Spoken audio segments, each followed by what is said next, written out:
তো দেখো একদম রান্নাঘরে চলে এসছে একদম মানে আজকে হচ্ছে রবিবার, কিন্তু রবিবারে আজকে একটু অন্যরকম খাওয়া দাওয়া। কারণ কিছু ভালো লাগছে না, রান্না করতে আমার একদম ইচ্ছা হচ্ছে না। কদিন ধরে তোমাদেরকে বলছি, ভিডিও দিচ্ছি যে রান্নাবান্না আর করতে ইচ্ছা করছে না।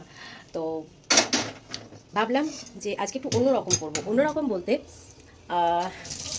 সাধারণত আমি এই যে পেঁয়াজটা কাটা আছে, পেঁয়াজ কাটা আর হচ্ছে লঙ্কা দেখতেই পাচ্ছ, এটাকে একটু সুন্দর করে ফ্রাই করে নেবো। এটা বেশ মোটামুটি গরম হয়ে গেছে, এই দেখো সামনে থেকে দেখাই। আর প্রথমে এই শুকনো লঙ্কাটাকে আগে নিলাম,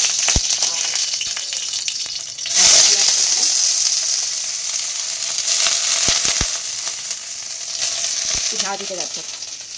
এরপর এটা একটু ফ্রাই হোক, আমি একটু কুচিনাটা চালিয়ে নিই। এটা ফ্রাই হোক, আস্তে আস্তে ফ্রাই হোক, আর আমি একটু বেরিয়ে আসি কারণ প্রচণ্ড ঝাঁঝ উঠে গেছে।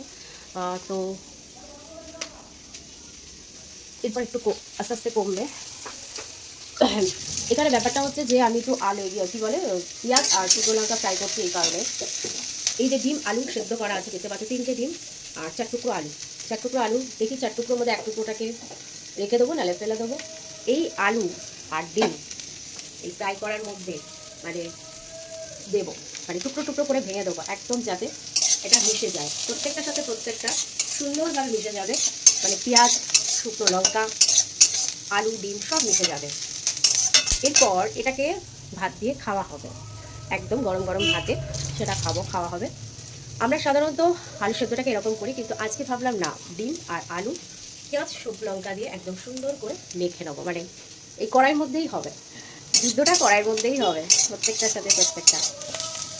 আর এটা এখন সুন্দর করে ফ্রাই করছি, এর মধ্যে একটু নুন দিতে হবে, তো নুনটা দিয়ে নিই।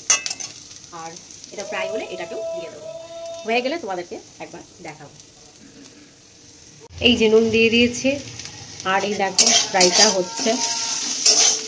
এর যে একটা গন্ধ, মানে একটা সুন্দর, এত সুন্দর একটা গন্ধ বেরোচ্ছে, মানে কি বলবো, ভীষণ ভালো লাগছে।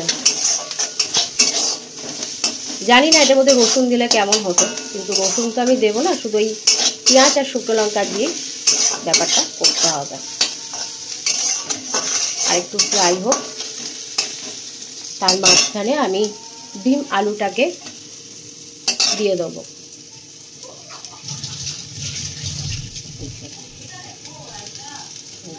ভেঙে ভেঙে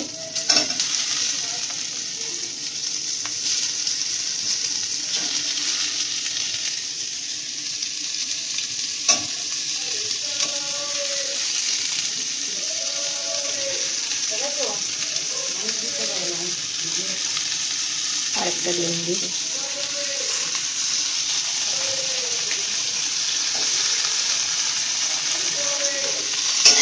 এবার এটা প্রত্যেকটার সাথে প্রত্যেকটা এরকম সুন্দর করে এটাকে করে নেব।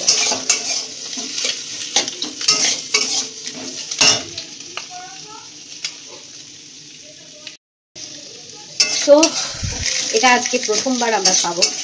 আমরা সাধারণত এমনি ডিম আলু সেদ্ধটা খাই না তা না, তার মধ্যে পেঁয়াজ দিই না আর সর্ষের তেলটা দিই না, লঙ্কা দিয়ে আর ঘি দিয়ে ব্যাপারটাকে সুন্দর করে হাত দিয়ে মেখে নেওয়া হয়, কিন্তু আজকে কড়াইয়ের মধ্যে করছি।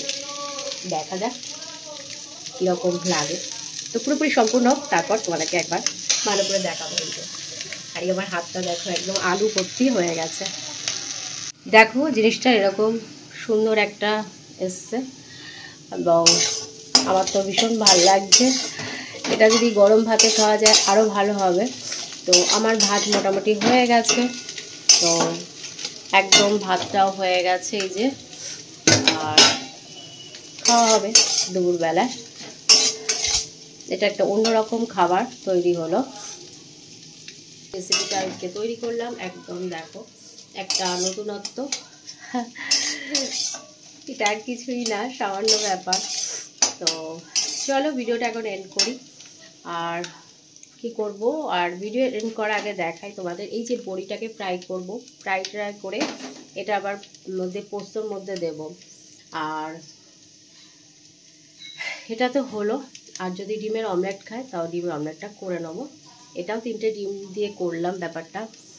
আর দুপুরবেলায় আমি খাবো একটু মোচা আছে, মোচাটা এখনো গরম করিনি। এই যে 1 বাটি মোচা, এটা গরম করে নেব। ডাল আছে। তো চলো, আর কিছু দেখাচ্ছি না, মনে হচ্ছে ভালো লাগছে না রান্নাঘরে বেশিক্ষণ থাকতে। তো আজকের যদি ভিডিওটা ভালো লেগে থাকে তো প্লিজ লাইক, কমেন্ট, শেয়ার করো, সাবস্ক্রাইব করতে ভুলো না। তো চলো, এখনকার মতন টাটা।